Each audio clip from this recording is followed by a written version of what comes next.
pada umumnya museum yang kita kenal, museum ini adalah museum khusus.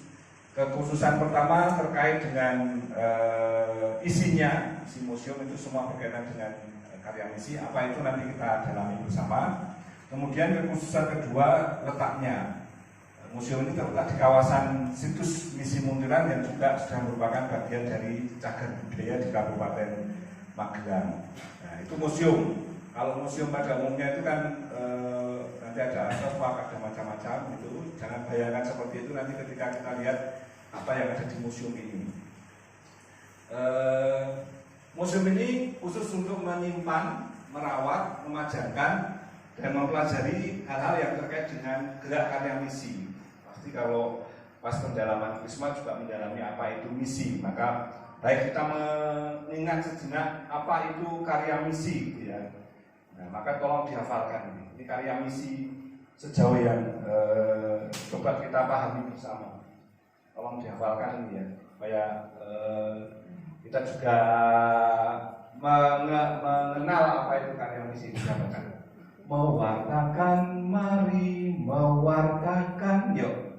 Mewartakan, mari mewartakan kabar sukacita dari Tuhan. Mari, kabar sukacita dari Tuhan. Khusus yang sini diambil. 1, 2, 3. Mewartakan, mari mewartakan kabar sukacita dari Tuhan. Gantian yang sini. 1, 2, 3. Mewartakan, mari mewartakan kabar sukacita dari Tuhan. Bareng-bareng. 1, 2, 3. Mewartakan, mari mewartakan kabar sukacita dari Tuhan.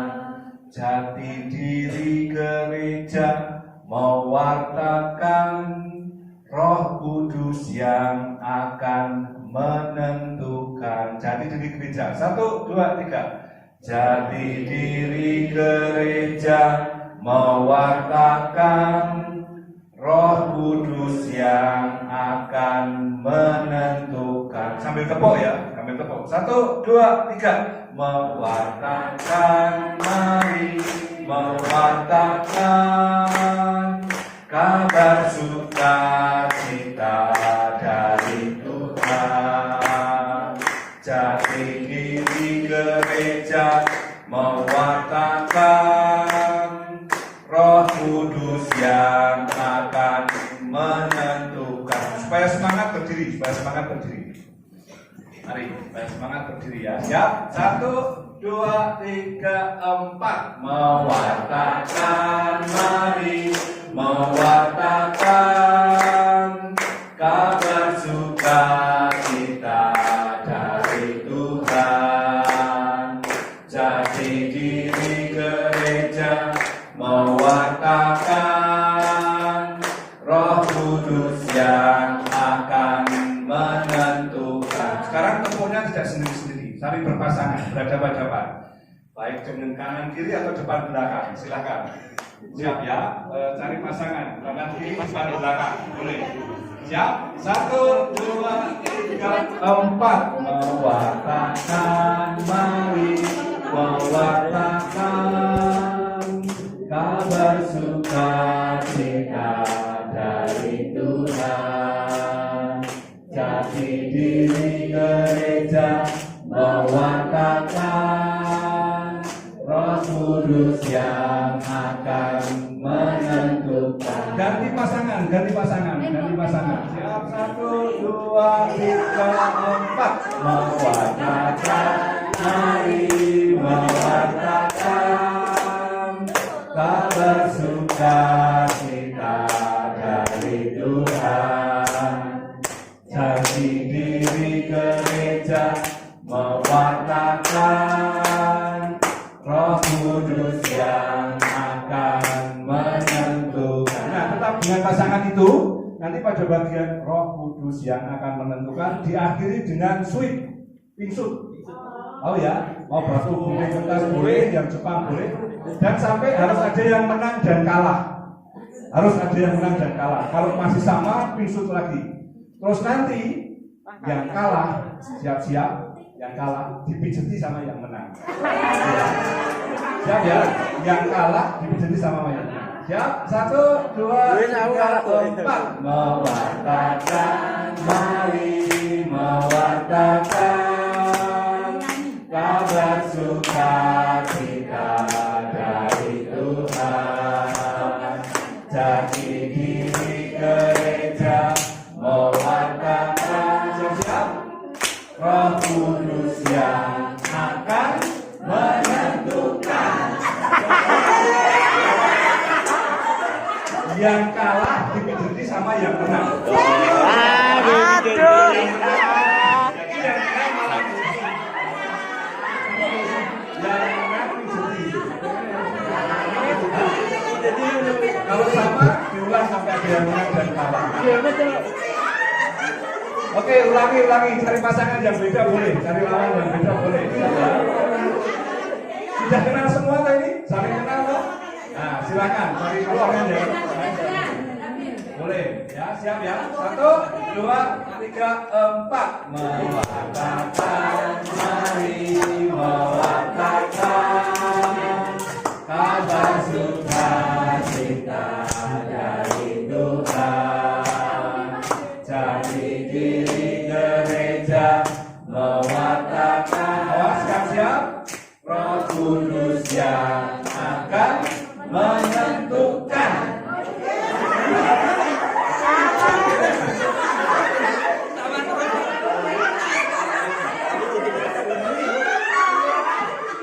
Yang kalah harus baik. Oke, terima kasih tepuk tangan untuk kita semua.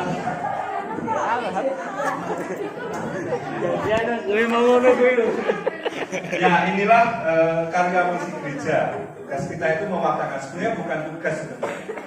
Pewartaan itu bukan tugas, tetapi beberapa hal yang saya kira patut kita catat ya, apalagi mau menerima krisma, menerima Roh Kudus sendiri dalam hidup kita. Jati diri kita adalah mewartakan. Orang Katolik yang tidak ikut terlibat dalam karya pewartaan berhenti sebagai orang Katolik. Meskipun dia KTP-nya Katolik. Karena gereja ada untuk misi dan gereja berasal dari misi. Itu ini bukan hanya kata-kata dari kami yang ada di sini ya. Ini rumusan Evangeli Nunciandi mengatakan seperti ini, bahwa jati diri gereja adalah mewartakan. Apa yang diwartakan, nah itu yang seringkali agak rancu gitu ya. Pewartaan kita itu pewartaan kabar sukacita. Maka di mana ada orang Katolik dan kumpul, suasananya sukacita. Apalagi mau menerima krisma, suasananya itu pasti gembira. Kalau sampai kumpulan Katolik kok nggak ada suasana gembira, pasti ada sesuatu yang hilang dalam kekatolikannya. Di mana ada orang Katolik, suasana gembira, kanan kirinya juga jadi gembira. Itulah tandanya kekatolikan. Bukan pertama-tama bawa Injil, pakai rosario, atau doa tanda salib, bukan itunya yang pertama. Tapi di mana ada anak Katolik, apalagi yang sudah krisma, suasana kegembiraan pasti muncul. Kegembiraan karena apa? Karena yang merasa Allah itu baik. Dialami sebagai, ya mungkin libur-libur harus ke Muntilan, ada pendalaman dan macam-macam ya. Tapi inilah karya Allah dan kita harus menerima ini sebagai kegembiraan. Kalau sampai kehilangan kegembiraan, hati-hati. Jangan-jangan ada yang hilang dalam kekatolikan kita. Itu tanda pertama orang Katolik itu ya memang tanda salib. Tetapi wajah pertama yang harus nampak kegembiraan, sukacita. Karena apa? Yang mau diwartakan kabar sukacita. Kalau bukan itu yang kita bawa, Evangeli Nunciandi mengatakan kita kehilangan jati diri. Tugas kita itu mewartakan dan kemanapun mewartakan. Apa yang diwartakan? Kegembiraan. Bahwa mau diterima atau bukan. Evangeli Nunciandi meneruskan pada artikel yang ke-23, Roh Kudus yang akan menentukan. Ada yang mau menerima pewartaan kita, kegembiraan kita. Memang ada yang menolak. Dan tugas kita lalu bukan berarti, wah orangnya susah, diajak pewartaan, diajak kerjasama, wah dia nanti malah gini, malah gitu. Bukan urusan kita. Tugas kita adalah mewartakan kegembiraan bahwa Allah telah menyelamatkan saya. Maka saya sebagai orang Katolik ya saya harus berbuat baik. Kalau nanti sampai dikejar, ngapain tuh kamu terus berbuat baik meskipun sudah dicari? Karena saya ikut Allah yang baik pada saya. Siapa itu? Yesus Kristus. Nah inilah tugas misi kita. Dan itulah yang akan coba kita lihat nanti dalam perjalanan di museum ini, kesaksian-kesaksian dari para misionaris, orang-orang yang lalu berjuang, seringkali sampai meninggalnya pun dia nggak mengalami apa yang dia perjuangkan. Pemaknaannya itu muncul setelah beliau meninggal. Lalu dikatakan, oh iya ya, dulu yang dilakukan oleh orang itu ternyata, dan itulah perjuangan kita. Apalagi kalau sudah menerima krisma. Itu bukan beban, bukan tambahan pekerjaan. Ini adalah jati diri, identitas terdalam kita. Pewartaan, karya misi, maka museum misi. Nah, lalu muntilan. Muntilan itu kota kecil, sebetulnya tidak terlalu besar, dan ini belum terlalu tua. Muntilan itu menjadi under district di Keju itu baru abad ke-20, tahun 1900. Awalnya pusatnya pun tidak di Muntilan, pusatnya pun namanya di Probolinggo. Itu sekarang menjadi desa kecil di sebelah Muntilan ini. Muntilan ini menjadi berkembang ketika hadir ada para misionaris yang datang ke tempat ini. Salah satunya nanti saya perkenalkan namanya Romo Fandi. Lalu muncul kompleks misi yang begitu luas, hampir 11 hektar, meliputi ada sekolahan Saverius College, Kolose Saverius, ada gereja Santo Antonius Muntilan, ada pasturan, ada susteran milik suster-suster Fransiskan, dan ada bujur-bujur FIC. Inilah yang membentuk lalu menjadi kawasan situs misi Muntilan. Ini foto sekitar tahun 1930-an akhir lah. Foto 1930-an akhir. Dalam catatan sejarah kebangsaan kita juga terlintas catatan tentang Muntilan bahwa di Muntilan itu ketika zaman penjajahan Jepang, ketika Jepang masuk ini menjadi lokasi interniran penjara dari pemerintahan Jepang untuk menawan orang-orang Belanda.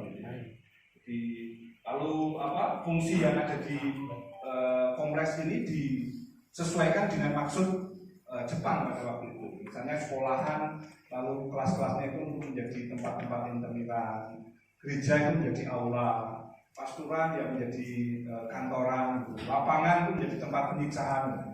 Maka sampai sekarang itu seringkali ada datang orang Belanda yang ke sini lalu mereka menyatakan saya disuruh oleh kakek saya, aku pakai bahasa Belanda ya, kakek saya, nenek saya untuk datang ke Muntilan menengok tempat di mana dulu kakek nenek saya pernah ditawan, tapi mereka bisa selamat dan bisa pulang ke Belanda. Yang meninggal tidak sedikit, tapi yang selamat juga banyak.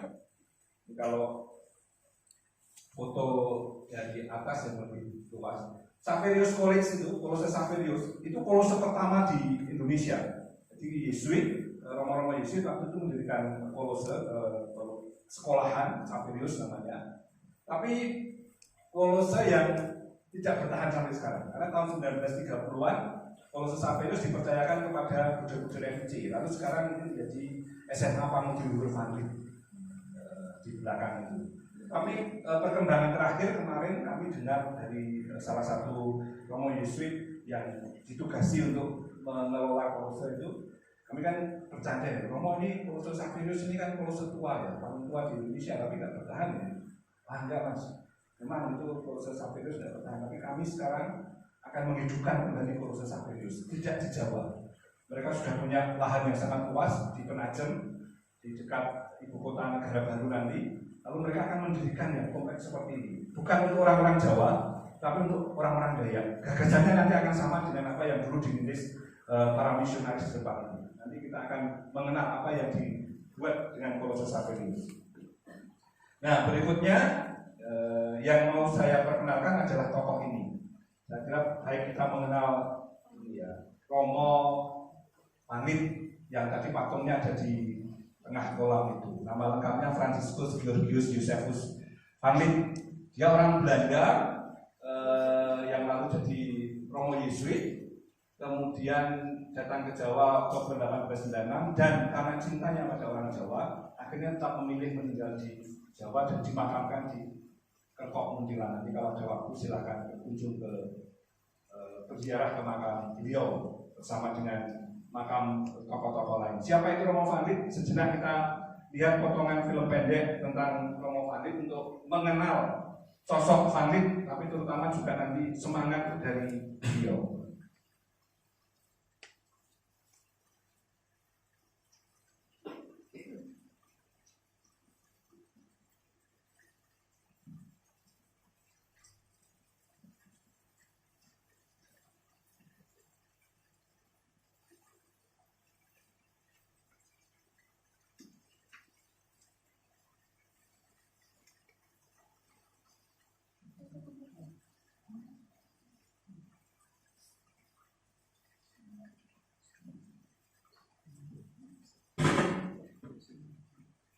minta tolong ya dekat dengan saklar lampu dimatikan semua ini.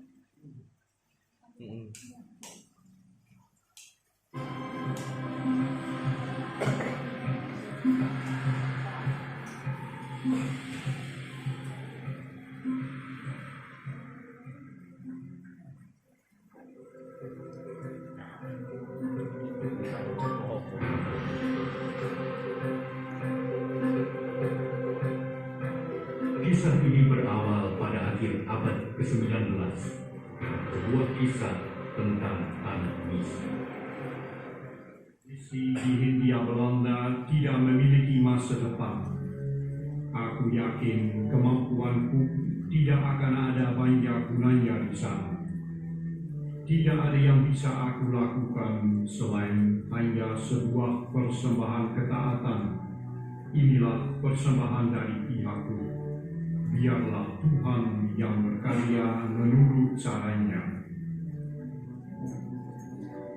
Bagi Fadli, ketaatan berarti membiarkan diri diutus ke tempat yang tidak dia kehendaki. Ketaatan berarti mengosongkan diri dari cita-cita pribadi dan membiarkan cita-cita Tuhan yang terjadi dalam dirinya.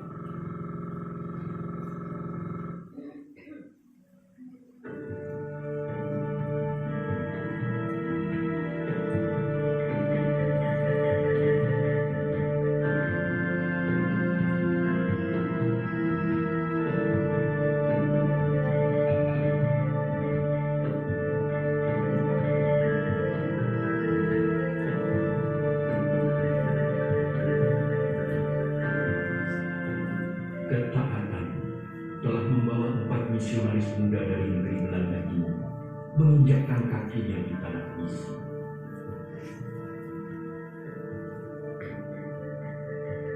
Semarang sebagai pusat misi Yesuit di Hindia Belanda membuka pintu bagi mereka.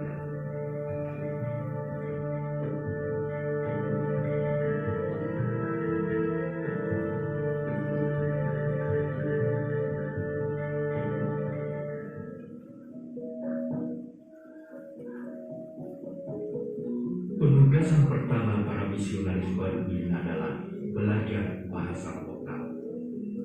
Inilah perkenalan pertama Fadli dengan orang Jawa.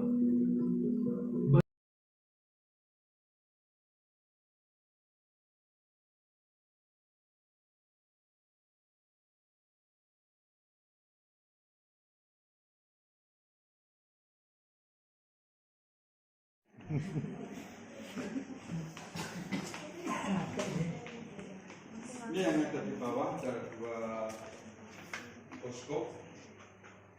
Yang pertama Monsinyur Sugio Pratoto, posko pertama di Panagun Semarang, dan posko pribumi pertama di Indonesia. Dan motonya adalah 100% Katolik, 100% Indonesia. Beliau muridnya Romo Pandit, waktu Romo Pandit cari murid sampai di Jogja.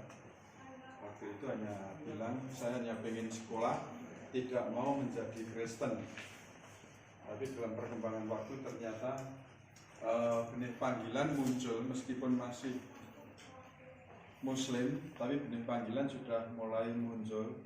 Sehingga waktu itu beliau matur ke Romo Pandit bahwa saya ingin jadi imam, tapi oleh Romo Pandit itu selalu ditolak karena belum pernah ada imam atau romo itu Muslim. Nah, karena harus baptis, dia harus zaman itu kalau baptis itu harus ada surat izin dari orang tua. Kemudian dia menulis surat, kemudian surat itu diserahkan ke Romo Pandit dan kemudian dibaptis oleh Romo Pandit. Kemudian oleh Romo Pandit dicarikan rekomendasi untuk bisa masuk novis di Belanda, di Maastricht. Karena waktu itu sebelum Konsili Vatikan kedua, kalau mau menjadi imam Susterbruder itu harus turun ketiga. Misalnya saya itu baptis dewasa, kalau waktu itu masih zaman itu belum Konsili Vatikan kedua, itu cucu saya baru bisa masuk imam suster Buddha. Nah, untuk mendobrak ini, Romo Vanlit mencari rekomendasi, mencarikan izin sampai ke Roma, dan ternyata itu diizinkan. Kemudian oleh Romo Vanlit dikirim ke Maastricht di Belanda. Dan tahun 1930 ditafiskan menjadi imam. Tahun 1940 diangkat menjadi uskup Semarang. Kemudian tahun 61 Keuskupan Semarang ditingkatkan menjadi Keuskupan Agung Semarang.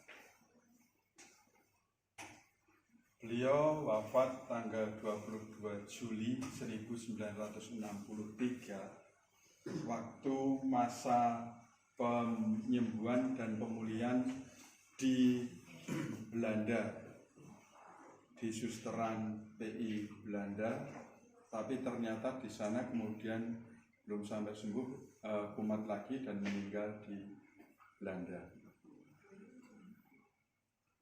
Kemudian waktu itu ada rencana mau dimakamkan di Belanda, tetapi oleh Presiden Soekarno Presiden Soekarno waktu itu jenazah Romo Kanjeng harus kembali ke Indonesia. Kemudian oleh Presiden Soekarno diurus dan tanggal 28 Juli bisa kembali ke Indonesia dan dimakamkan di Taman Makam Pahlawan Giri Tunggal Semarang. Beliau diangkat pahlawan nasional oleh Presiden Soekarno itu hanya 4 hari setelah meninggal, tidak butuh waktu puluhan atau ratusan tahun. Kemudian diganti oleh Monsinyur Justinus atau Uskup Justinus Darmo Yuwono. Kalau ini motonya 100% Katolik, 100% Indonesia. Kalau ini itu dadi warganing pasamuan kudu gelem kumpul. Sing ora gelem kumpul mesti bakal ucul. Sing wani kumpul kudu gelem sucul. Dan itu sampai sekarang masih relevan bagi umat lingkungan. Karena kalau tidak kumpul, lama-lama hilang. Maka kumpul meneh isin. Nah setelah mau kumpul, itu tadi umat lingkungan itu sudah. Nah, cuculnya itu atau korbannya sidik ora ditampik, oke sanjaya oleh. Itu yang terjadi. Kalau ini makamnya di Taman Makam Pahlawan Giri Tunggal Semarang, beliau Kardinal Darmo Yuwono itu di Kerkop Muntilan, depan SMA Vanlit. Makamnya ada di sana. Makam Vanlit juga ada di sana.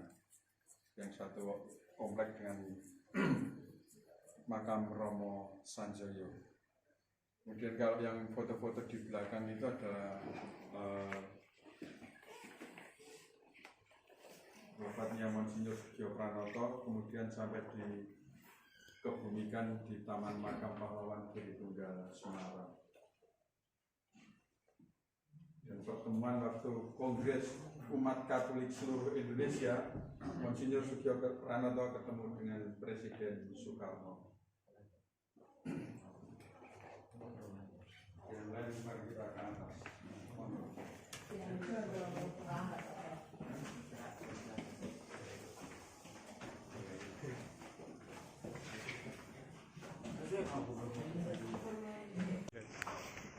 Dia menjadi teman kerja atau menjadi katekis di daerah Kalibawang yang sekarang namanya Sendang Sono. Itu Barnabas Sarikromo. Kemudian ini gedung gereja Keuskupan Agung Semarang. Ada 5 kepikepan, sekitar 108 paroki Keuskupan Agung Semarang. Kalasan itu Persikepan bisa Timur. Oke.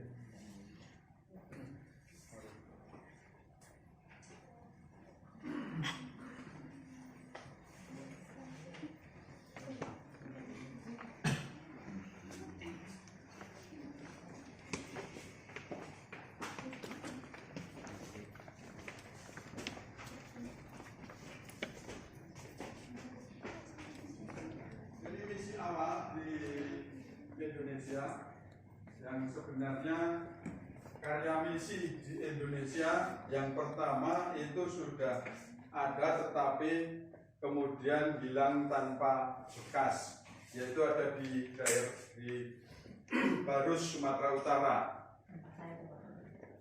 Iya, itu hilang, nggak ada bekasnya sama sekali. Kemudian dibuka lagi oleh Francisco Saverius, kemudian ada Portugis di Indonesia Timur. Kemudian tahun 1808 itu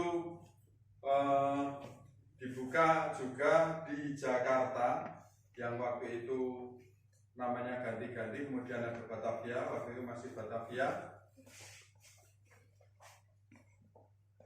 Pusatnya di sana. Kemudian di Semarang dengan tahun yang sama 1808 mendirikan gereja Gedangan, dan itu menjadi pusat karya misi di Hindia Belanda. Kan tapi di Semarang perkembangan umat Katolik di sana tidak ada dampaknya sama sekali, karena lebih pada baptisan itu lebih pada orang-orang Eropa dan Cina atau Indo-Peranakan, sehingga perkembangan umat Katolik di Semarang tidak ada dampaknya sama sekali.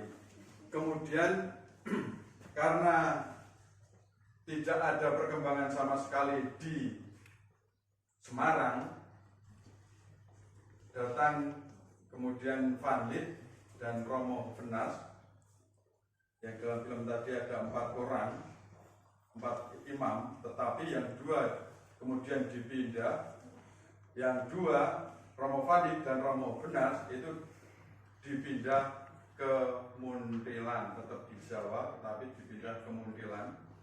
Dan waktu itu Van Lith dan Romo Benas bermisinya bukan lagi pada seperti misionaris-misionaris sebelumnya, tetapi yang dipakai oleh Romo Van Lith ini menjadi pegangan.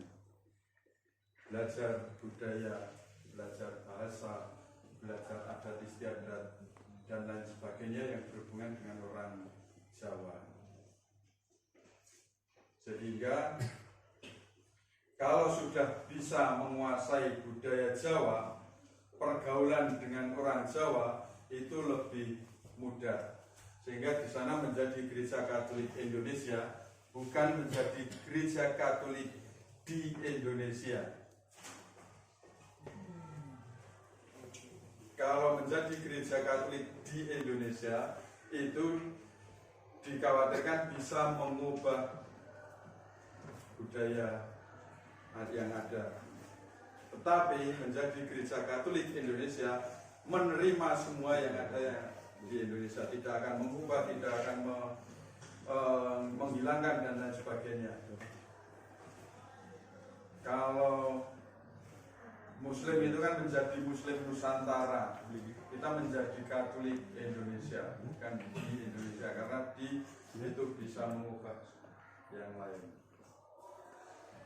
Dari Van Lith dan Benas kemudian pindah ke Muntilan, Van Lith di sini, kemudian Romo Benas itu di Mendut dengan sekolah putrinya, yang Muntilan dengan sekolah putra khusus laki-laki, dan yang Mendut khusus untuk perempuan. Van Lith sungguh belajar budaya sehingga sampai mahir dan mendirikan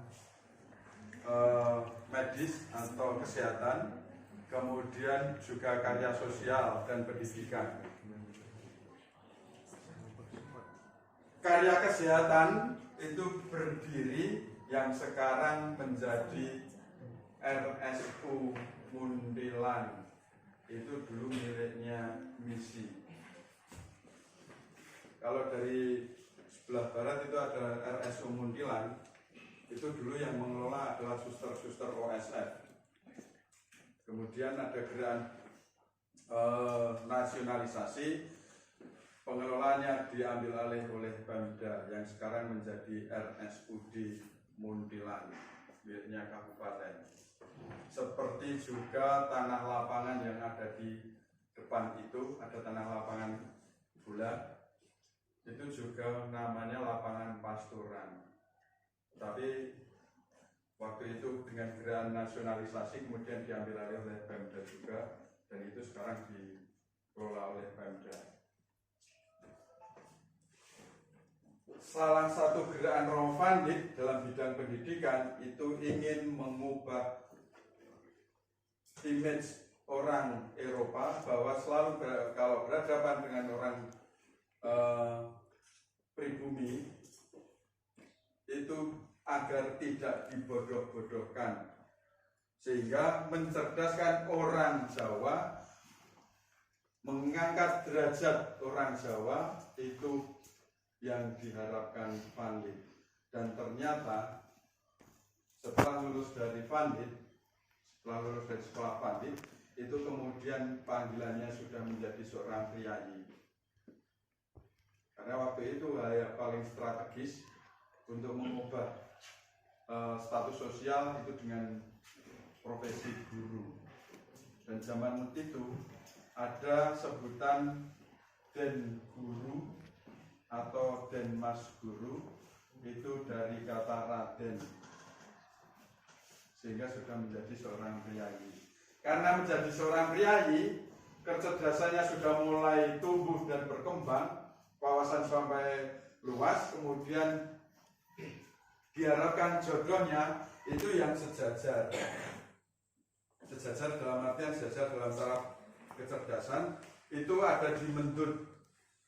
Sehingga waktu itu antara Van Lith dan Bovenas itu ada perjanjian pengen membangun keluarga Katolik yang hebat, sehingga Mendut itu menyediakan jodoh bagi laki-laki Muntilan. Salah satu yang sudah terjadi itu bapak atau orang tuanya Monsinyur Ujo itu Muntilan dan Mendut, bersaudara Muntilan dan Mendut, itu yang terjadi, sehingga mengangkat derajat orang pribumi satu tingkat, sehingga apa? Berhadapan dengan orang Eropa itu sudah tidak ragu lagi. Itu yang terjadi. Dan model sekolahnya sejak awal itu dengan model asrama. Bukan sekarang karena muridnya jauh-jauh dari luar Jawa dan lain sebagainya, enggak. Tetapi sudah sejak awal dengan model asrama, dan pamongnya adalah Andreas Marta Atmojo. Ini pamong asrama. Yang sekarang namanya asrama, tapi dulu namanya konvik. Konvik itu bahasa Belanda yang artinya penjara.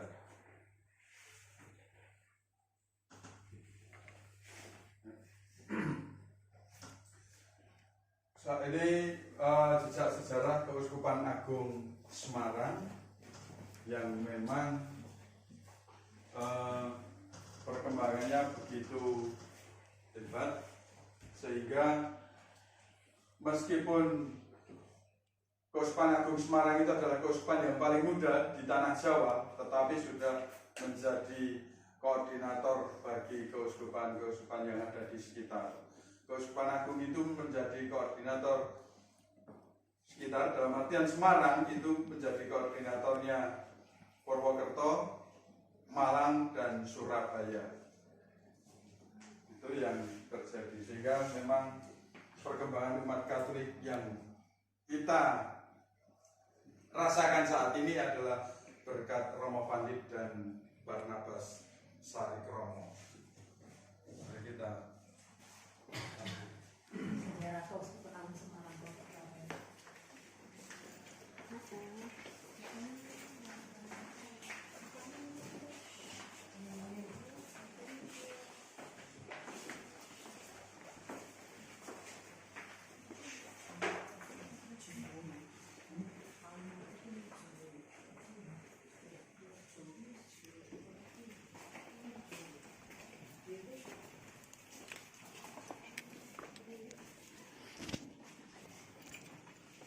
ini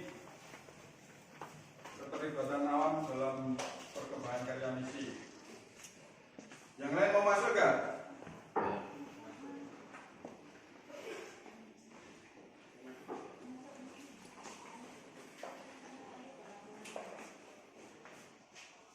Perkembangan karya misi, awam terlibat dalam perkembangan karya misi daerah Kalibawang waktu itu dengan Barnabas Sarikromo.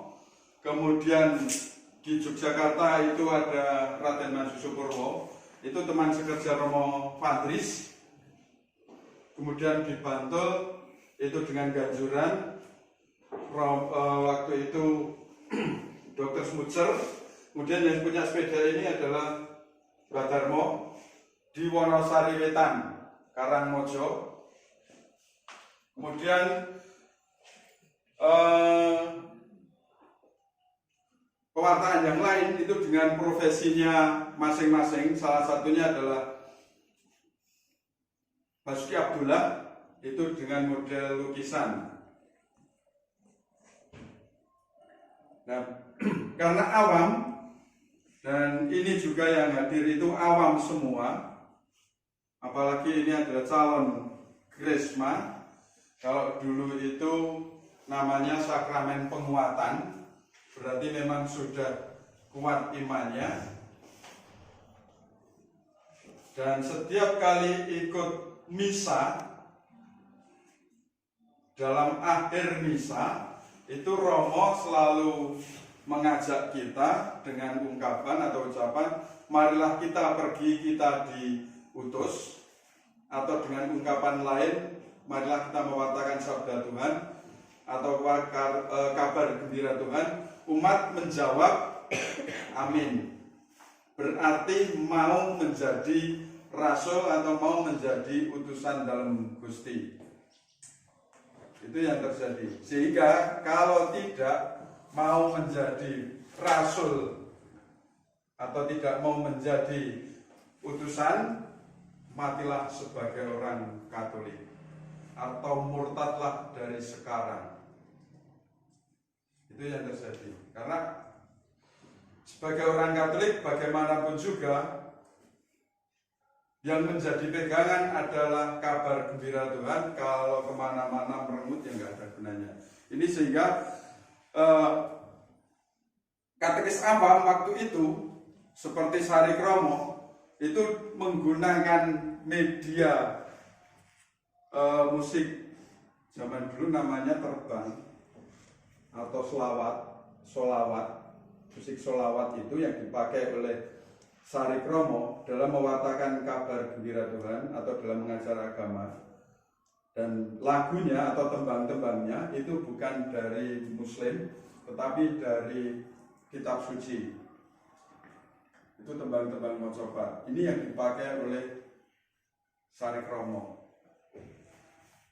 Dan Mbah Darmo waktu itu mengenalkan agama Katolik di Wonosari Wetan. Ini salah satu cerita dari anak angkatnya. Kalau ada orang yang meninggal waktu itu, entah agamanya apapun, itu diminta oleh Mbah Darmo, diminta bukan untuk yang lain, tetapi diminta agar Mbah Darmo bisa ngerokti jenazah itu, dari memandikan, kemudian ngerias sampai masuk dalam peti. Dan kemudian jenazah itu ditaruh di tengah ruangan. Banyak orang yang melayat itu kagum, ingatase wong mati kok kaya wong turu. Jika banyak yang ingin jadi Katolik hanya karena sok nek mati ora dipotong. Sehingga mengatakan kabar sukacita Tuhan bukan dengan bagaimanapun kita kemana-mana bawa Injil, enggak, tapi sikap hidup kita berhadapan dengan siapapun itu selalu gembira.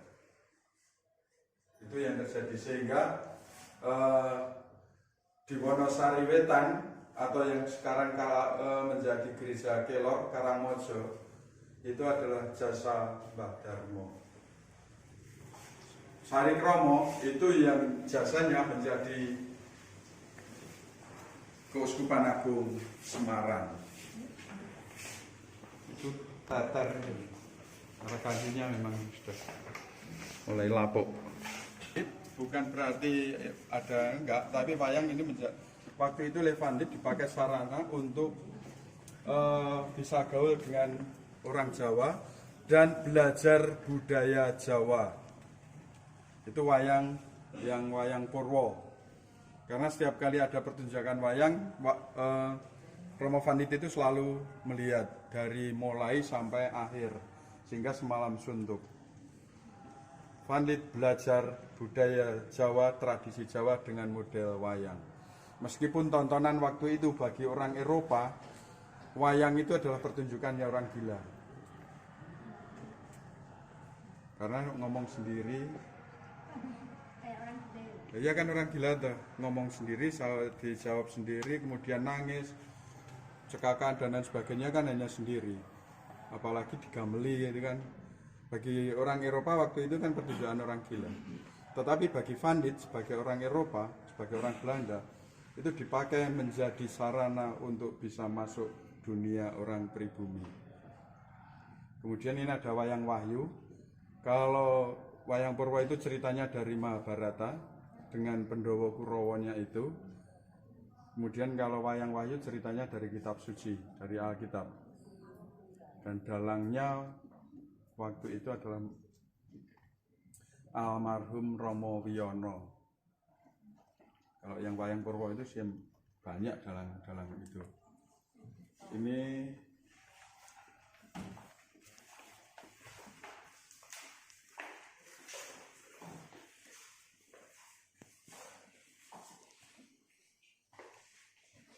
peta Keuskupan Agung Semarang dan juga tarekat di Keuskupan Agung Semarang.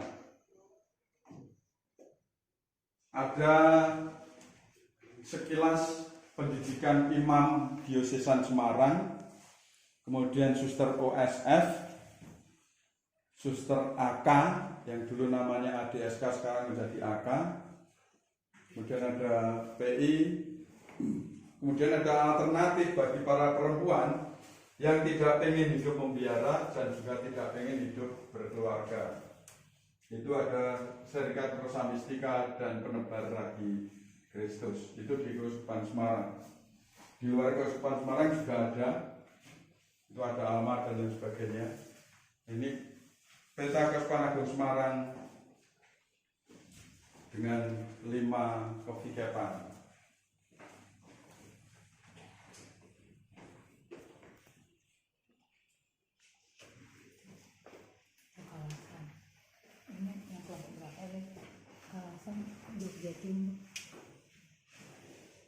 Jogja Timur kawasan. Ada berapa kevikepan? Ada berapa kevikepan dilihat tuh? Jadi udah dilihat ya.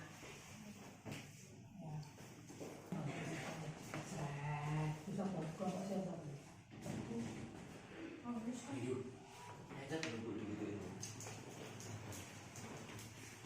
Temannya kevikepan yang diangkat yang kevikepan.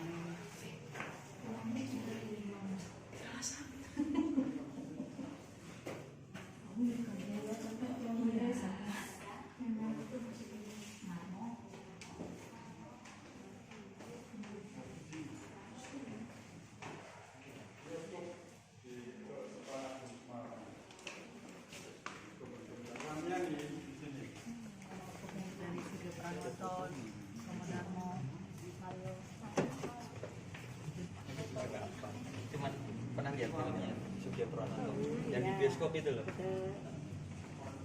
Yang pertama Monsinyur Sugio Pranoto, Kemudian yang kedua ada Darmo Yuwono, itu menjadi kardinal pertama di Indonesia. Yang ketiga Darmo Atmojo, kemudian yang keempat Monsinyur Suharyo, yang kelima Monsinyur Pujo, dan yang keenam itu Monsinyur Rubi. Juga ada patung burung pelikan. Nanti ke PSM Pak Jadi. Ya, pelikan itu dalam kitab suci salah satunya adalah kata-kata Yesus atau bahwa siap memberikan nyawanya atau rela memberikan nyawanya demi sahabat-sahabatnya. Itu. Wujudnya nanti ya, di Ya, PSM ini. di PSN itu nanti ada. Ya.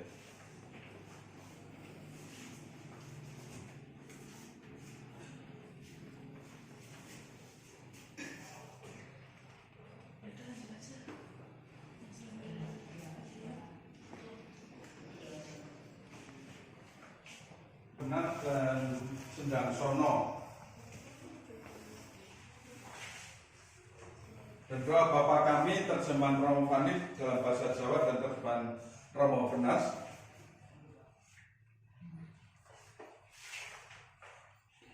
Vanlit di Muntilan dengan modelnya semacam itu dan Romo Venas di Mendut modelnya juga seperti itu. Beda. Ada perbedaan antara Muntilan dan Mendut. Sekarang kita pakai yang mana Pak? Yang bahasa Jawa? Tidak dipakai semua itu. Oh beda. Beda. Sumunggu, hang. Kalau film tadi apakah ada nggak bahwa setiap kali kawulo atau orang biasa berhadapan atau menghadap rajanya itu selalu dengan kata-kata atau omongan yang halus. Oh ya. Sehingga Vanlit menemukan dengan kalau begitu berdoa itu berhadapan dengan Gustinya itu hampir sama bahasanya. Ini sampean itu. Itu. Ya. Kemudian kalau yang Romo Venas itu lebih pada yang ada pada kitab suci sehingga model Kristen.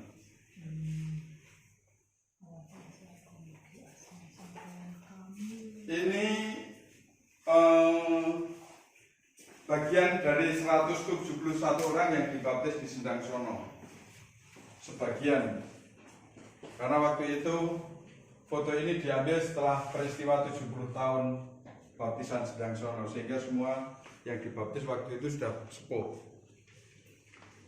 Dan untuk meneruskan karya Sendang Sono itu kemudian yang menggembalakan di sana adalah Romo Prentaler.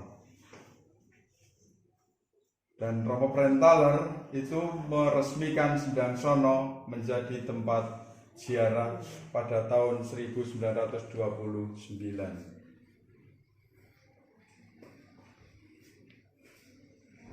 Dan mendirikan gereja Boro juga susteran di sana. Ini untuk peresmian Sendang Sono dipesankan lonceng ini dari Belanda. Kemudian juga dipesankan patung Bunda Maria yang sekarang masih itu dari Denmark patungnya. Kalau lonceng ini dari Belanda, patung Bunda Maria itu dari Denmark. Ini yang di Sendang Sono. Yang di Mendut itu tahun 43 hancur oleh Jepang sehingga tidak ada bekasnya sama sekali. Kalau yang di Muntilan kan bekasnya masih ada dari rumah sakit sampai SMA Vanlit. Tetapi yang di Mendut itu ada ini, hanya tinggal gapuro ini yang masih ada. Ini asrama dan gerejanya hancur. Kemudian sekolah itu dipindah ke Ambarawa dengan sekolah putri Mendut. Meskipun masih nama Mendut tapi sudah di Ambarawa. Kemudian yang akhir itu menjadi Virgo Fidelis. Itu. Ini dan perkembangan umat Katolik di Mendut dengan Muntilan itu lebih banyak atau lebih cepat yang ada di Mendut. Karena di Mendut itu tiga bulan atau bulan-bulan pertama sudah sekitar 300-an orang yang dibaptis. Sementara yang di Muntilan belum sama sekali membaptis, tapi lebih banyak yang orang Eropa. Dan ternyata pembaptisan yang di Mendut itu dalam buku dikisahkan bahwa baptisan benggol. Baptisan benggol itu baptisan setelah baptis kemudian dikasih uang. Benggol itu uang. Kan zaman dulu namanya benggol, sen, ketip dan lain sebagainya itu. Bapak tadi kan katanya kan sebenarnya sekolah putri ini kenapa kenapa cowok-cowok? Ini umat Mendut. Karena di sana waktu itu juga ada gereja. Ini gerejanya. Kalau muridnya ini semua cewek. Oh itu cewek. Oh, oke. Itu. Oh iya. Ini orang-orang sana ya. Ini banyak orang mengatakan ini kolam bunter yang ada di depan itu. Gitu. Ini di Muntilan. Itu. Oke, Pak. Yang Mendut Ini masih anak-anak ya, Pak? Ini masih itu umat Mendut yang anak-anak. Itu di Candi Mendut. Ini Rama Furnas tadi. Ini Rama Furnasnya itu. Tapi sudah semua hancur dan hanya 3 gapura ini yang ada. Di ruang sebelah ada Romo Sanjaya dibunuh oleh pasukan atau laskar Hizbullah. Makamnya ada di sana. Nanti kalau untuk menambah waktu mungkin bisa ziarah ke makam Romo Sanjaya. Romo Sanjaya dibunuh laskar Hizbullah pada tanggal 20 Desember 1948. Yang waktu itu di Muntilan ada gerakan bumi hangus. Semua bangunan Belanda harus dibakar. Tetapi untuk menyelamatkan bangunan itu, laskar Hizbullah itu mengajak berunding Romo van der Putten. Tetapi Romo van der Putten lebih berat kepada anak-anak seminarisnya, karena waktu itu Bruderan FIC itu menjadi seminari sebelum ada seminari menengah. Dan yang menyediakan diri Romo Sanjaya, dan Romo Sanjaya mengajak Frater Bowens, kemudian oleh laskar Hizbullah dibawa, tetapi nggak jadi diajak berunding. Ternyata sampai di belakang desa Baran, kemudian dibunuh di sana. Itu. Dan pagi harinya yang menemukan jenazahnya adalah Bapak William Kromo Sanjaya, itu adalah bapaknya Romo Sanjaya. Dan baju ini itu hanya tinggal dari semua yang miliknya Romo Sanjaya hanya tinggal itu, karena waktu itu yang para peziarah setelah selesai ziarah ke makam Romo Sanjaya kemudian ke rumahnya untuk minta dipotongkan baju atau apapun yang miliknya Romo Sanjaya menjadi relikwi. Di rumahnya habis, kemudian minta di Pasturan, dan waktu itu ini hanya yang di Pasturan hanya tinggal ini, kemudian diselamatkan, diserahkan ke museum oleh Romo Suryo, dan yang lainnya habis. Masih muda ya waktu itu ya Romo Sanjaya. Umur 30-an. Mirip kamu kan? Romo Sanjaya gitu. Iya. Kamar sebelah itu ada altar yang dipakai Paus Yohanes Paulus II.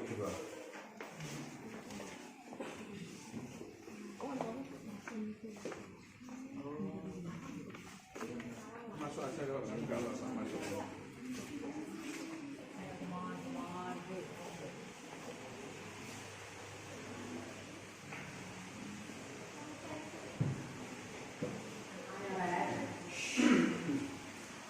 Ini altar yang dipakai Paus Yohanes Paulus II waktu misa di Dirgantara Adi Sucipto tanggal 10 Oktober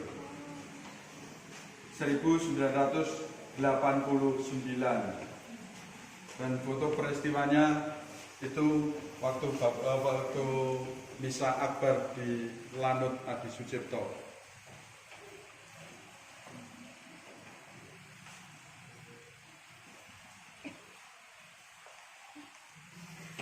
Ini mimbar, itu kursi, Ini altar itu kursi dan ini mimbarnya ada sebelah. Itu yang dipakai Paus Yohanes Paulus kedua waktu itu. Ini bambu Pak. Bambu.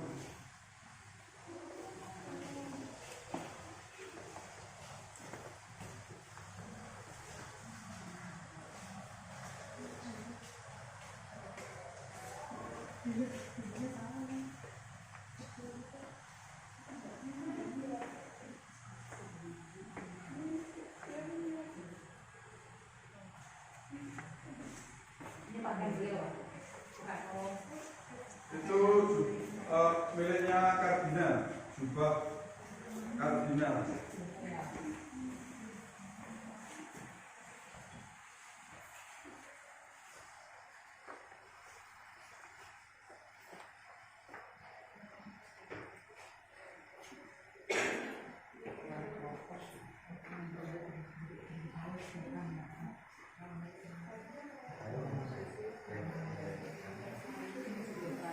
Ya.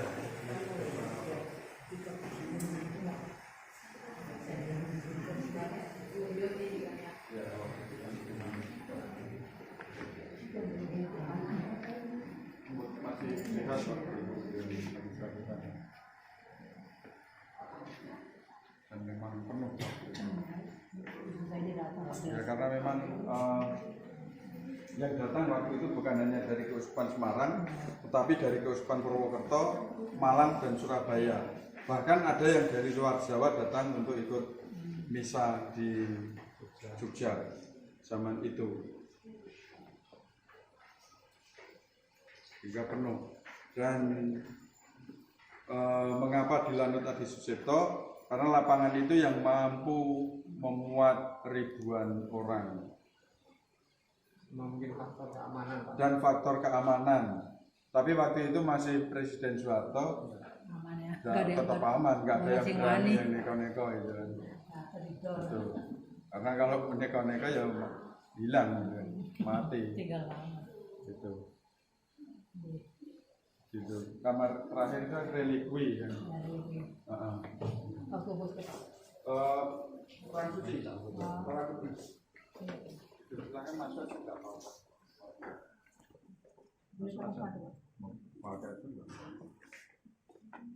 Itu yang dipasang pada meja altar. Zaman dulu meja altar yang waktu dulu itu pasti ada tempat untuk memasang relikwi, untuk menaruh itu di dalam meja altar. Tapi kecil-kecil kali Pak, nggak kelihatan. Enggak coba enggak apa-apa. Kecil-kecil kali nggak Iya, kelihatan. karena itu potongan tulang belulang orang kudus. Bukan Pak, apa itu ya Pak? Tulisannya punya siapa? Udah mulai. Itu di sana. Oh di sana. Oh. Nama-namanya itu yang ada di sana. Iya. Ini yang namanya Thomas itu ada. Thomas mana teman? Bartolomeus mana Pak Gianta? Saya nomor 4 tidak tertutup Stanislaus ya kalian apa lingkungan Stanislaus Pak? Robertus Belamus apa ini?